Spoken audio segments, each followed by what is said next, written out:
আসসালামু আলাইকুম রহমতুল্লাহ। প্রচণ্ড শীত আমাদের এখানে।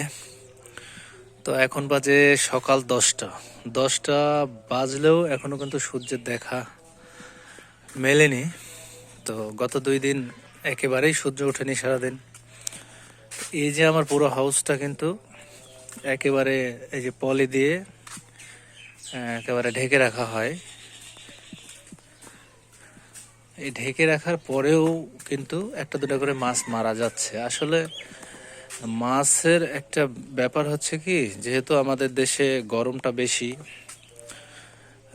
তো নর্মাল তাপমাত্রায় মাছগুলো থাকতে কিন্তু আসলে অভ্যস্ত হয়ে যায়, ভালোবাসে, মানে তাদের ভালো লাগে ওই আবহাওয়াটাই, যে 28 থেকে বা 26 থেকে 28 বা 30 এরকম।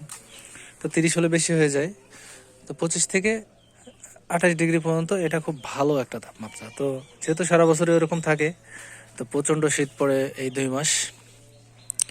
তো আমি যদি দেখাই ভিতরের পানিটা সকালবেলা কিন্তু তুলনামূলক বাইরের পানির চেয়ে একটু গরমই থাকে। তারপরেও এই কয়দিন থেকে যেহেতু তীব্র শৈত্যপ্রবাহ চলছে, সে কারণে একটু পানি ঠান্ডা থাকছে, একটা দুটো করে মাছও মারা যাচ্ছে। তো এই শীতে মাছ একটা দুটো মারা যাবে, এটা অস্বাভাবিক কিছু না।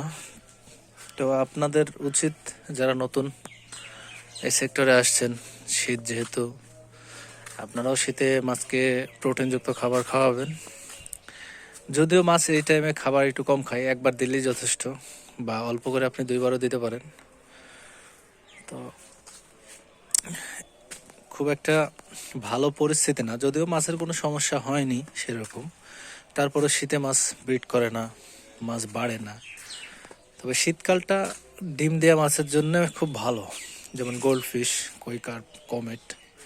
তো যাদের বড় স্পেস আছে, বড় জায়গা আছে, আপনারা হয়তো কমেট বা গোল্ডফিশ এগুলো করতে পারেন, কই কার্প। আর যাদের আমার মতো ছোট জায়গা, হাউস, তাদের পক্ষে হচ্ছে এটা করা একটু কঠিন। মানে গোল্ডফিশ করা একটু কঠিন, মানে গোল্ডফিশ করতে প্রচণ্ড জায়গা লাগে, মানে অনেক বেশি স্পেস লাগে। তো এটাই হচ্ছে ব্যাপার, যে শীতের কারণে মাছ নিয়ে একটু দুশ্চিন্তায় বলা যায়, যেহেতু মাছ মুভমেন্ট কম করে, খাওয়া দাওয়া কম করে। তো অবশ্যই আপনারা ভালোভাবে পানি মেনটেন করবেন আর ভালো ভালো খাবার দেবেন, তাহলে ইনশাল্লাহ মাছের তেমন কোনো ক্ষতি হবে না।